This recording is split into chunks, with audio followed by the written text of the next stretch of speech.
Hola, bienvenidos a las videosesiones de dirección financiera aplicada. Estamos en la sesión 114, dentro del capítulo 6, un pequeño añadido al ejercicio 7, punto de equilibrio más nulo del proyecto Vilanova. Bien, vamos a nuestra plantilla. Justo acabamos de calcular las unidades necesarias para Avancero. Primero las habíamos calculado con buscar objetivo y luego las hemos calculado con esta fórmula, gracias a que al ser un proyecto sin crecimiento, los flujos son constantes, entonces podemos buscar el flujo necesario para Avancero y luego, descomponiendo la fórmula que da lugar al flujo, la expresión que da lugar al flujo, despejar las unidades, son 4.329.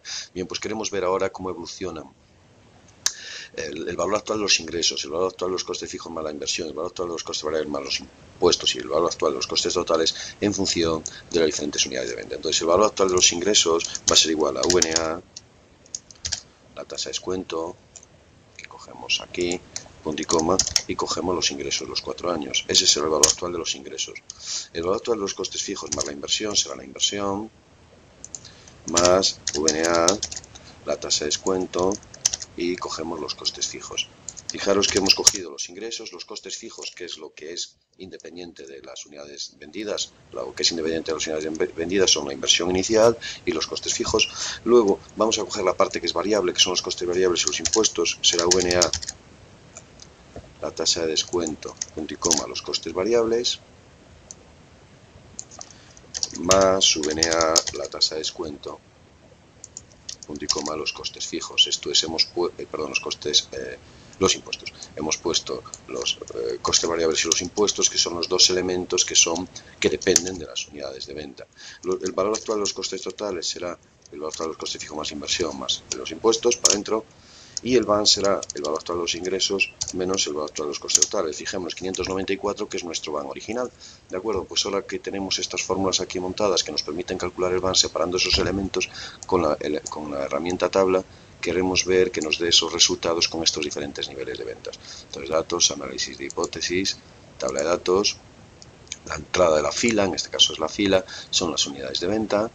Ponemos aquí, aceptamos y observamos que como efectivamente con 5.000 unidades de venta tenemos el VAN original, 594, y como con 4.329 con decimales, esto es las que habíamos calculado aquí necesarias para Avancero, efectivamente tenemos el Avancero.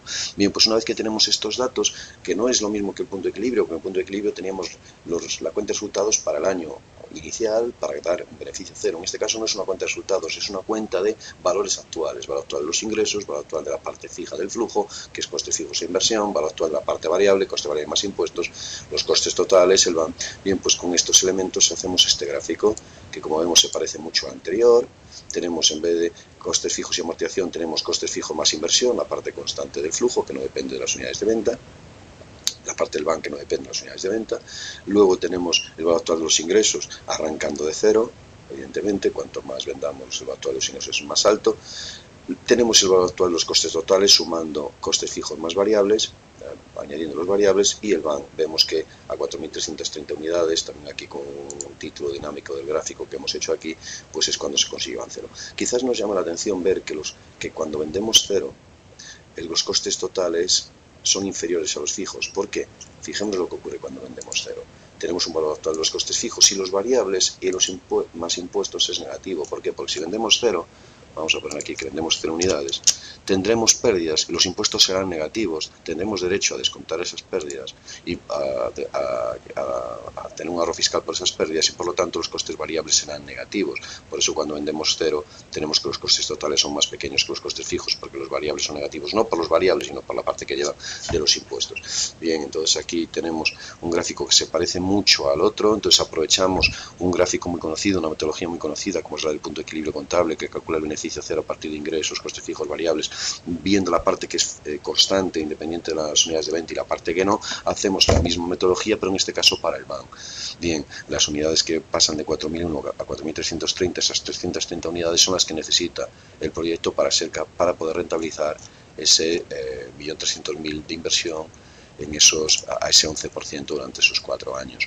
Bien, hemos hecho el título, como hemos visto, conectando desde aquí, exactamente igual que antes. Le hemos puesto las cabeceras. Bien, queremos ahora ver cómo cambian las unidades necesarias para Avancero con diferentes tasas de descuento. Podríamos ir poniendo diferentes tasas de descuento e ir lanzando, buscar objetivo con cada tasa de descuento, ir apuntando. Bien, pero como afortunadamente en este caso tenemos una fórmula que nos lo permite calcular, es la fórmula que hemos diseñado, que depende de las unidades, y esas unidades depende del flujo, y este flujo va a depender de la tasa de descuento. Si aquí vinculamos estas unidades, las unidades necesarias para Avancero, señalamos la zona, datos, análisis de hipótesis, tabla de datos, y decimos que queremos ver cuántas unidades hacen falta en función de la tasa de descuento. Aquí aceptamos, vemos lo siguiente, que efectivamente con una tasa de descuento del 11% hacen falta las 4.330 previstas. Si la tasa de descuento fuera cero, serían suficientes 4.001 unidades. Esto, y si la tasa de descuento fuera cero, sería suficiente el punto de equilibrio. Porque ya hemos visto, si la tasa de descuento es cero, la TIR es cero, el BAN cero estaría justo con el punto de equilibrio. Pero a medida que queremos una tasa de descuento más alta, que el coste financiero de llevar a cabo el proyecto es más alto, el coste de oportunidad de los fondos es más alto, las unidades necesarias para rentabilizar la inversión son más altas. En este ejemplo, cada punto porcentual de 0 a 1, 1 a 2, de 2 a 3, etcétera, etcétera, nos cuesta aproximadamente 30 unidades. Es 0%, 4.001 unidades, 1%, 4.030, etcétera, etcétera. Entonces vemos cómo cuanta mayor sea el coste de oportunidad de los fondos, cuanta mayor sea la rentabilidad exigida, en un ejemplo tan simplificado como este, en el que tenemos todos los flujos constantes, sin crecimiento, sin fondo de maniobra, etcétera, etcétera, vemos cómo podemos calcular el impacto que va a tener la rentabilidad exigida a los fondos invertidos, el impacto que va a tener en las unidades necesarias para conseguir beneficio cero, para conseguir BAN cero. En todo caso, el beneficio cero es condición necesaria para que un proyecto salga a flote, pero en ningún caso es condición suficiente. No nos llega a beneficio cero, necesitamos BAN cero, y ese punto de BAN cero, ese punto de equilibrio financiero, se obtiene cuando se consigue vender unidades suficientes, no solamente para tener beneficio cero, sino para obtener un beneficio superior, que sea capaz de generar un flujo de caja suficientemente importante como para poder rentabilizar ese 1.300.000 en este caso de inversión. Bien, en ejercicios posteriores haremos un ejemplo muy similar a este, solo que con el matiz de que no serán flujos constantes. Al no ser flujos constantes ya no podremos calcular el punto de BAN cero con una fórmula como hemos ideado aquí, sino que la solución pasará por utilizar prueba y error, por utilizar la función buscar objetivo de este. Bien, decálogo.